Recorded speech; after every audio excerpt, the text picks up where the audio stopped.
আজকে আপনাদের miracle food একটা তাৎপর্যপূর্ণ জিনিস, যেটা হলো বিটরুট। আজকে বিটরুট নিয়ে বিস্তারিত আপনাদের সাথে থাকবো। এটার অ্যাকচুয়াল নাম হচ্ছে বিটরুট। সাধারণত এটা বিট নামে পরিচিত। বিট প্রধানত তিন ধরনের: সাদা বিট, হলুদ রঙের বিট এবং গাঢ় লাল বিট। প্রধানত এই তিন ধরনের বিট সারা পৃথিবীতে পাওয়া যায়, তবে আমাদের ভারতবর্ষে এবং বাংলাদেশে লাল বিটটাই পাওয়া যায়। বিটকে বলা হয় মিরাকেল। কি আছে বিটে, যার জন্য বিটকে বলা হচ্ছে মিরাকেল ফুড? বিজ্ঞানীরা বলছেন বিটে আছে শক্তিশালী অ্যান্টি ক্যান্সার এজেন্ট বিটাসায়ানিন, যা ব্লাডার ক্যান্সার প্রতিরোধ করে, ইউরিনারি ব্লাডার ক্যান্সার প্রতিরোধ করে। বিটের সবচেয়ে গুরুত্বপূর্ণ উপাদান হলো নাইট্রেটস। বিটের মধ্যে থাকে। আপনি যখন এটি খেলেন, এই নাইট্রেটস শরীরে যাওয়ার পর নাইট্রিক অক্সাইডে রূপান্তরিত হয়। এই নাইট্রিক অক্সাইডে হচ্ছে মিরাকেল মলিকুল। এখনো পর্যন্ত নাইট্রিক অক্সাইড নিয়ে 10,000 গবেষণা। প্রত্যেকটা গবেষণার রেজাল্ট হচ্ছে এটি একটি মিরাকেল মলিকুল। শরীরের জন্য, এটা আমাদের শরীরের জন্য অত্যন্ত গুরুত্বপূর্ণ। কেন?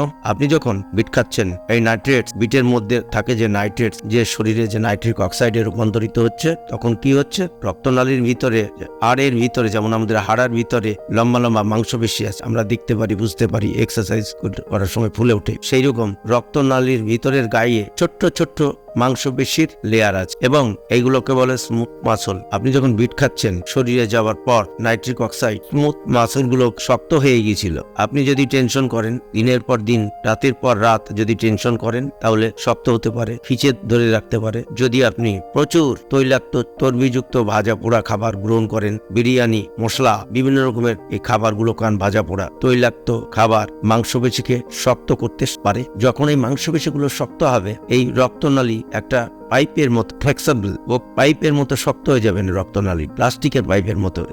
যেটি ছিল ফ্লেক্সিবল, সেটা হয়ে গেল স্টিফ বা শক্ত। ফলে একটি সময় এই রক্তনালী, উচ্চ রক্তচাপ যেখানে তৈরি হবে, প্রাথমিক রোগ উচ্চ রক্তচাপ, হৃদরোগ এই নালী থেকে তৈরি হবে। উচ্চ রক্তচাপ থাকলে হৃদরোগ সহজেই তৈরি হয়। আর উচ্চ রক্তচাপের একটা সিকোয়েন্স আমরা দেখি স্ট্রোক। আর ব্লকেজ যদি থাকে, ব্লকেজের পরিণতি কি? Heart attack. আপনি যখন বিট খেলেন, নাইট্রিক অক্সাইড শরীরে প্রবেশ করলো এবং রক্তনালীগুলো রিল্যাক্স করে নিতে পারবে, শিথিল করে যাবে। তখন রক্তনালীটা ফ্লেক্সিবল হয়ে গেল। পেশিগুলো শিথিল হলে ধমনী নরম ও প্রসারিত হয়। উচ্চ রক্তচাপ, স্ট্রোক, হৃদরোগ, হার্ট অ্যাটাক ঝুঁকি অনেকটাই কমে যায়। রক্তনালী শিথিল হলে এই সমস্ত রোগগুলো আপনি নিয়ন্ত্রণ করতে পারবেন। নট অনলি দ্যাট, আপনি যখন নিয়মিত বিট খাবেন, এই নাইট্রিক অক্সাইড রক্তনালীর এই পেশিগুলোর ভিতরে অক্সিজেন সরবরাহ বৃদ্ধি করবে। ফলে আপনি ক্লান্তিহীন, বিরামহীন ঘন্টার পর ঘন্টা এক্সারসাইজ করতে পারেন। আপনি জোরে জোরে হাঁটেন বা যোগা করেন, হাঁটা, জগিং, যোগা যাই করেন না, আপনি ক্লান্তি হবেন না। বিটের একটা অত্যন্ত এসেন্সিয়াল অ্যামাইনো অ্যাসিড গ্লুটামিন পরিপাকতন্ত্রের ফিটনেস বাড়ায়। এই সময়ের একটা গুরুত্বপূর্ণ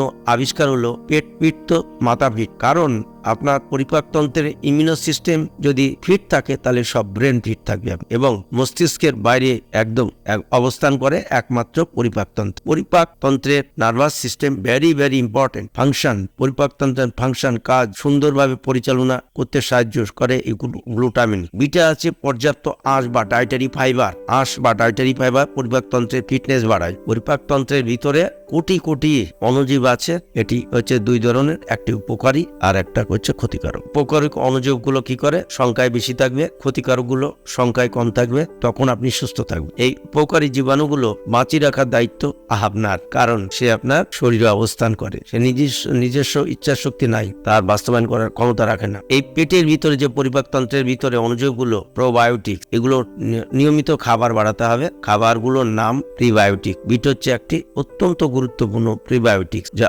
উপকারী অণুজীব বা প্রোবায়োটিকের জন্য খাবার হিসাবে গণ্য করা হয়।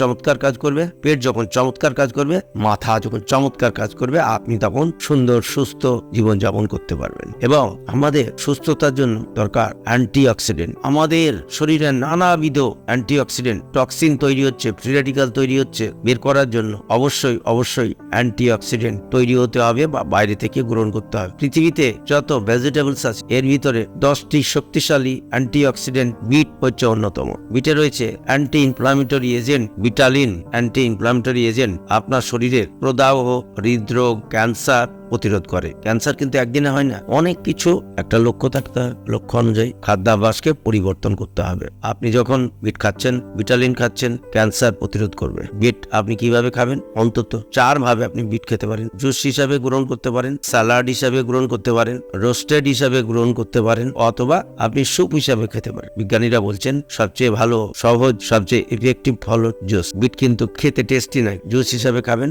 আপনার প্যালেটেবল হবে এবং সবটা খেয়ে ফেলা। স্যালাড হলে চিবিয়ে চিবিয়ে খেতে হবে, পরের দিন খাবো। কিভাবে জুস বানাবেন? প্রথমে বিট নেন, সুন্দর করে ভালো করে পরিষ্কার করুন এবং ওপরের খোসাটা ছিলে ফেলুন, পরিষ্কার করুন। ব্লেন্ডারে টুকরো টুকরো করে ব্লেন্ডারে জল নিন, জলের টুকরোগুলো নিন এবং ব্লেন্ড করুন। চাকাচাকির দরকার নাই, চিকন ভাবে একদম ভাবে ব্লেন্ড করেন। সমস্ত ধরনের ফাইবার গুলো আপনি পাবেন। ব্যাস, প্রতিদিন 1 গ্লাস করে বিট খান, দিনের যে কোনো সময়, সকাল 10টায় হোক, 11টায় হোক, দুপুরে হোক, বিকেলে হোক, সন্ধ্যায় হোক। পৃথিবীর অন্যতম শ্রেষ্ঠ পানীয়টা আপনি উচ্চ রক্তচাপ, হৃদরোগ, স্ট্রোক এবং হার্ট অ্যাটাক এবং হার্ট ফেলিওর হাত থেকে রক্ষা করবে।